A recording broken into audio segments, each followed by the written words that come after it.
Hello. Over the last few days, I've been mulling this video over, trying to find the words to say. I've revealed this in the past, but I really want to reiterate it here. The videos here at Code Equestria are unscripted, unrehearsed, and outside of a few reviews, like pony reviews, are completely unplanned. I do this for a reason, so that I sound and come off as genuine. Something that you can honestly believe in a YouTuber and a social media personality.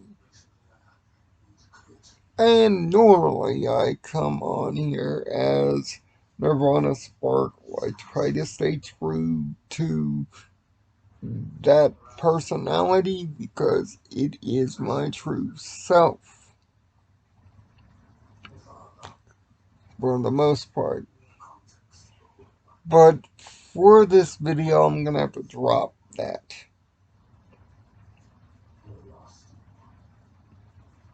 because this video, more so than the John Madden video, in which I cried visibly on screen, this video, more than that video, is a true heartbreaker of sorts.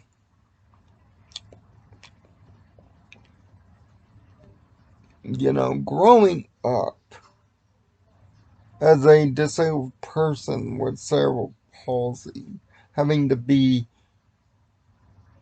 aided by other people and somewhat being shunned and ignored for my disability, having very few friends and even fewer allies.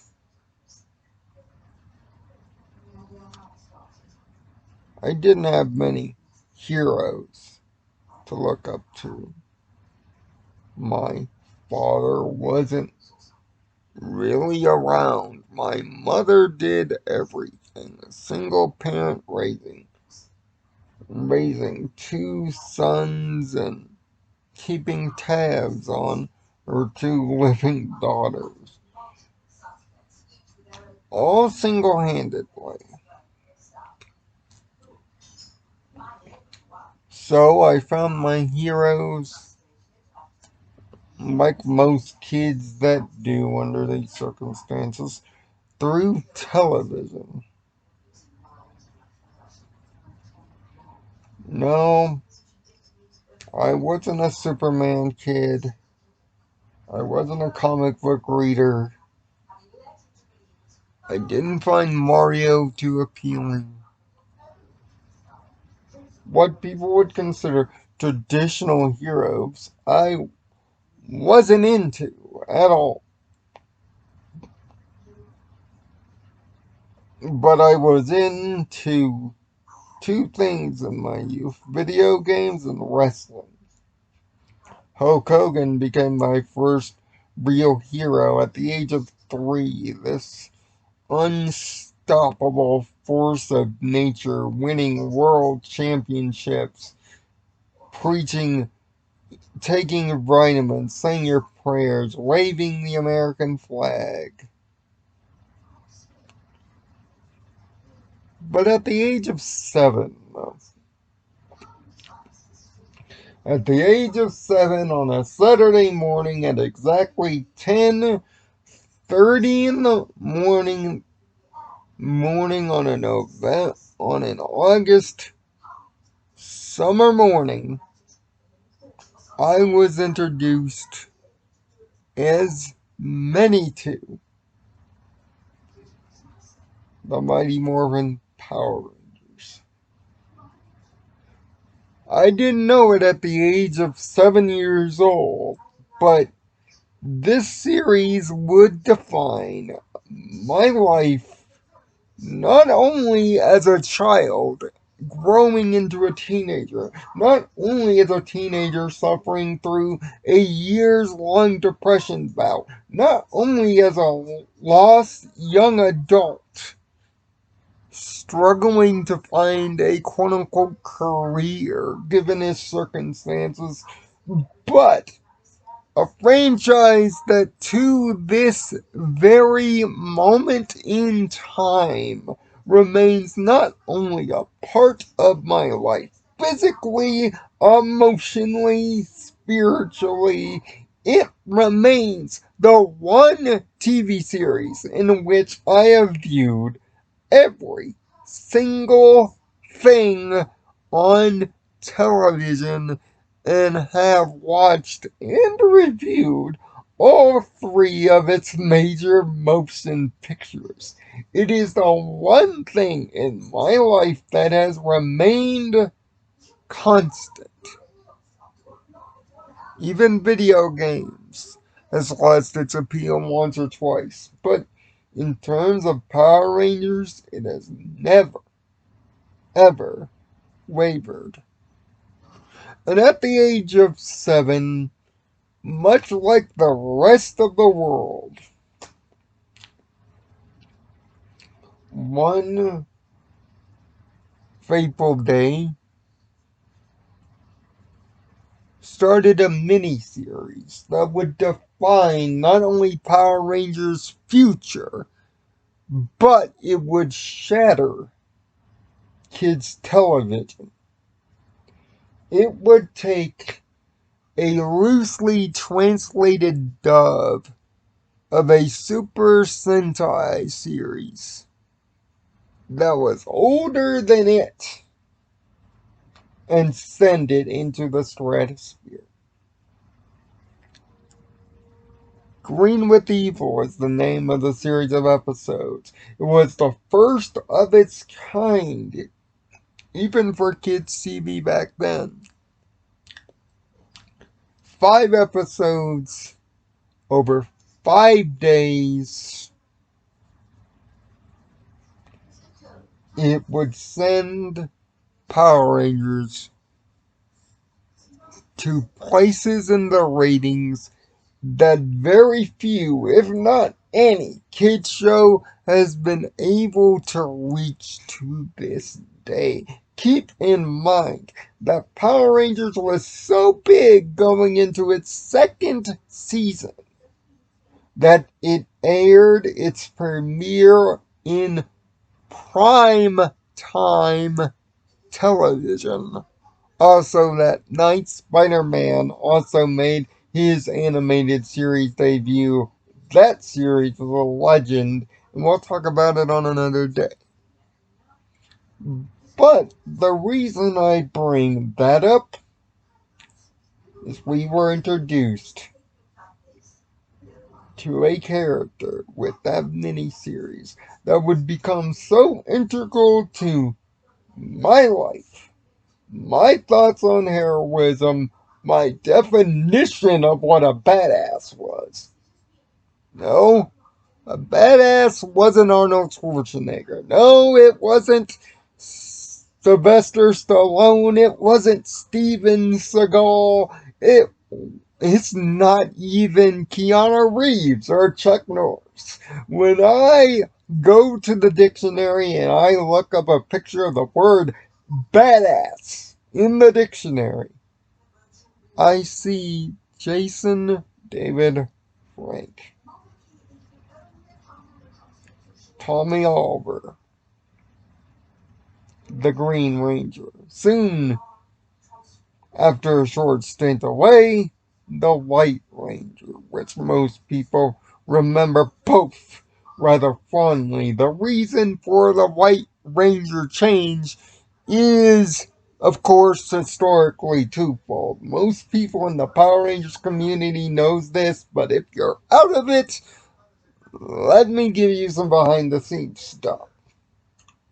The Green Ranger footage was extremely limited in the Super Sentai, and even in that Super Sentai, the Green Ranger known as Barai dies due to the effects of the green candle. Yeah, one of those few American edits that was actually beneficial to the future of the show, strangely enough. But because of the loss of Green Ranger footage, and basically that's where the Green Ranger story ends, Tommy Oliver, Jason David Frank, was written off the show. Ratings instantly plummeted to dangerous levels. So, when the Fox Kids and Savannah staff got the okay to write original episodes based around whatever footage they could dig up, believe me, Power Rangers became so big that Savannah greenlit, Toei did, new Power Rangers footage, new footage for the American episodes with the Sentai stuff recognized. But the reason this is important is because when Power Rangers went season 2, they started ripping from a whole totally different Sentai known as Die Ranger. Die Ranger is where the Thunder Swords come from. But this introduced a unique opportunity because now they could finally give the fans what they wanted. Tommy Oliver back permanently due to the introduction of the White Ranger powers and the Tiger Sword. This would begin a stint that would last all the way to the first half through of Power Rangers Turbo. Now, Power Rangers Turbo is a total shit show of a season for a myriad of reasons, and if you want me to go back review that son of a gun and give you my thoughts on it years later, like I'm doing a Reykjavik video, I will gladly prefer that. But after that, the Tommy Oliver character was gone until 2004 when he would have his final season. Dino Thunder. Now, I would be remiss if I didn't bring up Forever Red, the greatest team up episode in Rangers history. It still is, even now, 20 years after the fact of this. It's not only one of the best episodes in the Wild Force season, it might be single handedly the best. He was there too. His last appearance was, of course, Dimensions in Danger for Super Ninja Steel, in which he crushes a robotic version of himself. Last Saturday, Jason David Frank took his life. Suicide. 2 weeks before that, the voice of Batman, my Batman, a lot of people's Batmans, Kevin Conroy, also passed away at the age of 66. Two of my childhood heroes gone in the span of 2 weeks. The David Frank death especially hitting me hard. That's why it's taken me so long to produce this video that I promised all the way back on Monday, because no words can describe the feelings of sadness,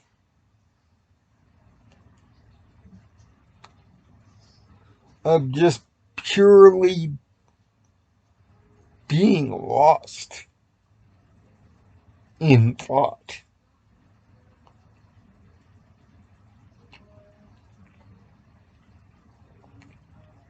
Sure, Tommy Oliver was a character on TV, just like Hulk Hogan is a character on TV, just like any wrestler, just like any anime hero that I've attended to, just like the Digi Destined or the Ryoko Warriors. They're just characters on TV. But there are certain characters, and most importantly, in the case of Kevin Conroy, certain actors, certain people that transcend the role that they're in and become something more. They become, like Batman is, a symbol for what is righteous, a symbol for what is right, a symbol to be motivated by, dare I say, an inspiration, a guiding light, a rock, a moral reminder to stay on the good path.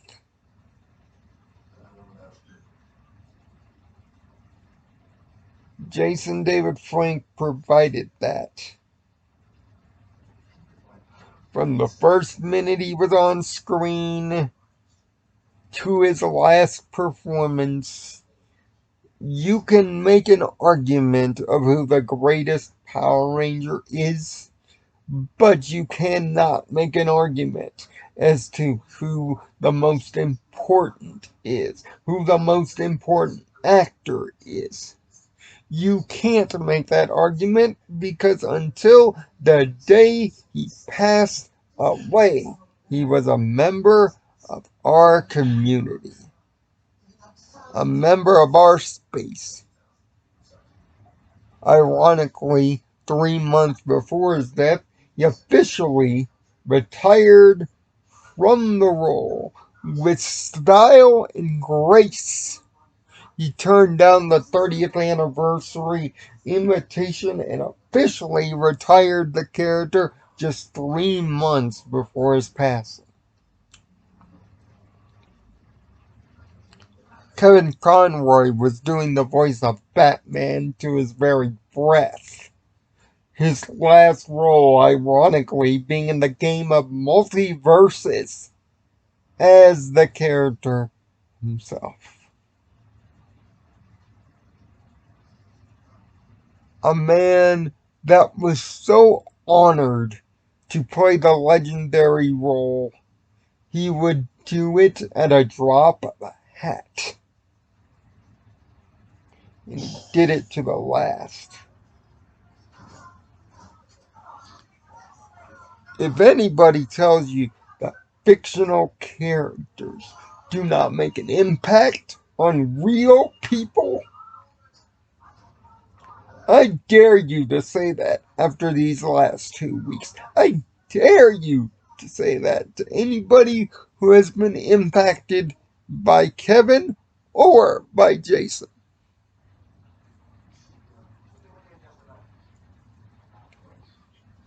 For me, as a lifelong member of the Power Rangers community, and that is for life,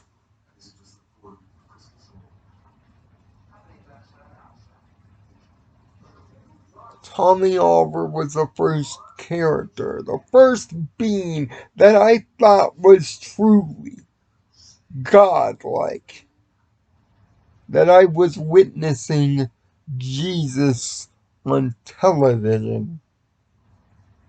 And I did not need a Bible or a Sunday in church. All I needed was 4 o'clock on the afternoon right before Carmen Sandiego, and ironically enough, at 4:30, when Power Rangers was over for me, what show would appear But Batman the Animated Series,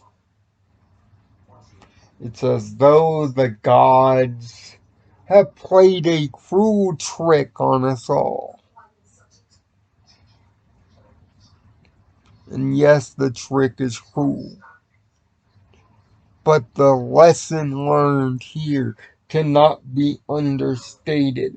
In this time of divide, of uncertainty, where people cannot get along, where people cannot unify, and it looks like evil is winning all over the place, across the world and beyond, let us take the deaths of these two people and use them to become better heroes in our life.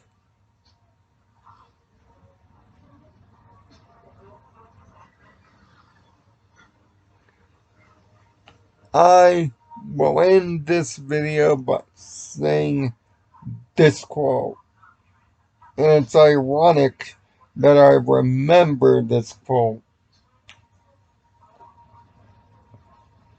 That I remember even the lines spoken, because out of the 930 plus episodes of Power Rangers, at this very moment, this line came to me this morning.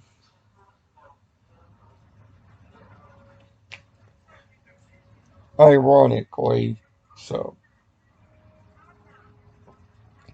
It was the last line that Tommy Oliver spoke as the Red Ranger in Power Rangers Turbo, when he's officially passing the torch over to TJ. He says, I wouldn't be standing here before you, TJ, without your courage and strength. Well, I wouldn't be standing here, Jason, without your courage and strength. It's too bad. In your darkest moment, you could not wield anymore. And your emotions broke. Because I was once there too. And if you know anybody that is there too, get them help. Talk to them. Use the suicide hotline. Do whatever it must. But have the courage and strength to stay on the heroic path.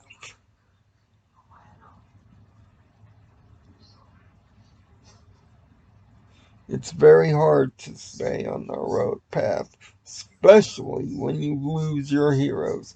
But it's in those instances that we lose our heroes, that we find out, one, how important they are, but two, we internalize their lessons and use it to strengthen ourselves as best we can. Thank you, Kevin. Thank you, Jace. Heroes in life, hero in death. Heaven has two of the mightiest warriors fighting for the side of good now.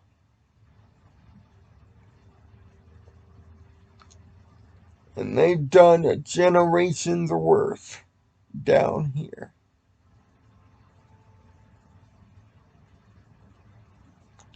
I will continue fighting.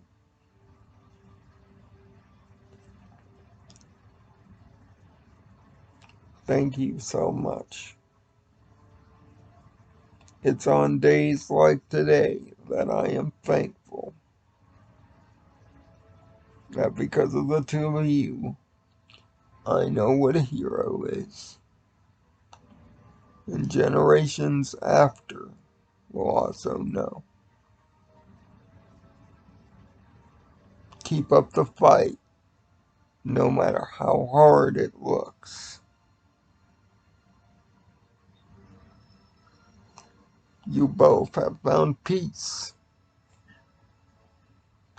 I hope you attain nirvana. See you next time.